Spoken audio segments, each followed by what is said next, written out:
There's something about college dorms in remote towns, especially the old ones. Late nights, flickering lights, whispers behind thin walls. Some stories are born from overactive imaginations. But what happened in room 313 of Birchfield Hall wasn't a story.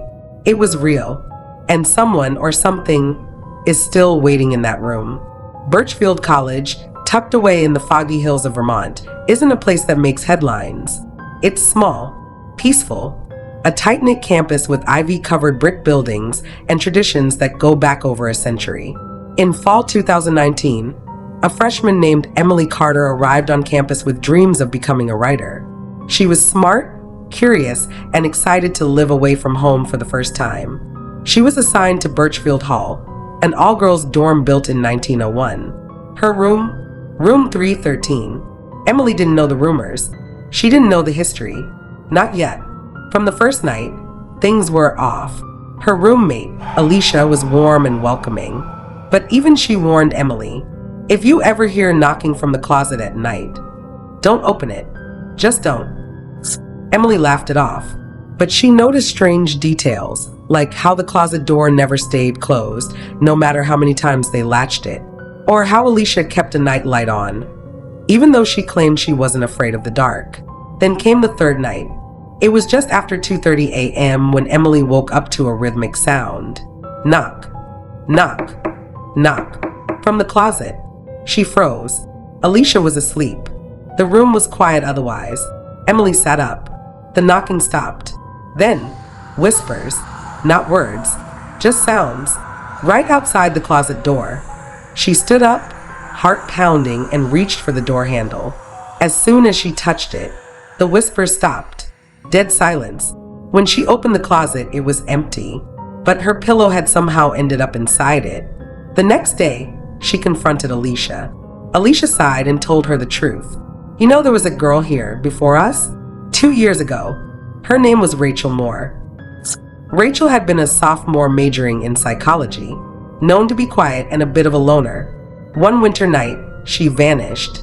No note, no message, no trace. The police investigated. They searched the building, the nearby woods, even drained the pond behind the dorm. They never found her. But after that, strange things began to happen in room 313. Doors slamming by themselves, books falling, girls waking up with scratches.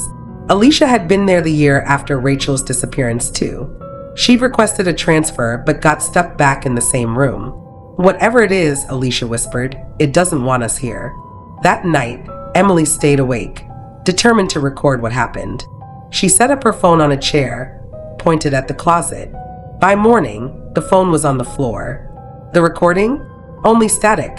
But there was something worse. On Emily's arm, 3 thin scratches, as if something had dragged its nails down her skin while she slept. She had no memory of it, but they burned all day.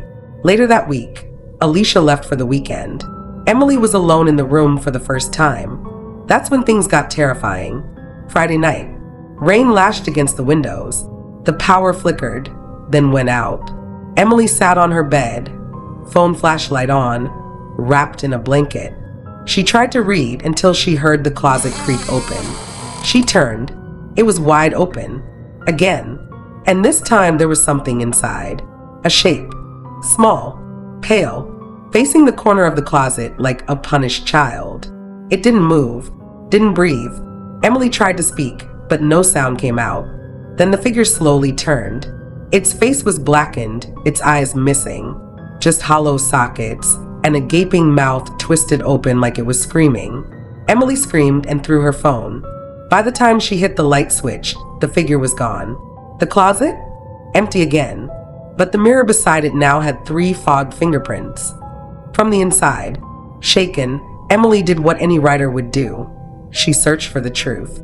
At the campus library, in a restricted archive section, she found what she wasn't supposed to find. An old article from 1965. Student dies in dorm fire. Suspected suicide in room 313. Her name was Clara Willoughby, a literature student who'd set herself on fire in the closet. Rumor was she'd been hearing voices, that the room drove her insane.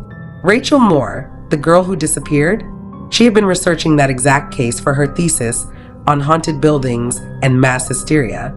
Emily realized both Rachel and Clara had been drawn into the same madness, or curse, or spirit, and now she was next. Emily packed her bags. She told Alicia she couldn't stay another night. But that night, the dorm was on lockdown. Bad storm, no one allowed out. The clock ticked to midnight. Emily sat frozen on her bed, flashlight gripped in her hands. Then it began. Knock, knock, knock, from the closet. This time, it opened by itself, and from it came a low, hoarse whisper. Let me finish my story. Books flew off the shelves. The mirror cracked down the center. Emily screamed and tried to run, but the door slammed shut. Her laptop turned on by itself. On screen, a Word document. Typed in real time. You can't leave. You haven't heard the ending yet. Suddenly, she was thrown back into the wall. Her flashlight shattered. Darkness. And then nothing. When Alicia returned in the morning, Emily was gone. The campus police did everything. They found Emily's things, her ID, her laptop, her clothes, left behind like she'd vanished mid-movement. The Word document was still open. And the last line, tell them about me or they'll forget too. Room 313 was sealed the next day. A maintenance report cited structural concerns, but everyone knew better. To this day, Birchfield Hall's third floor remains mostly empty. No one wants room 313. And the girls who live near it still say they hear knocking and whispers every night.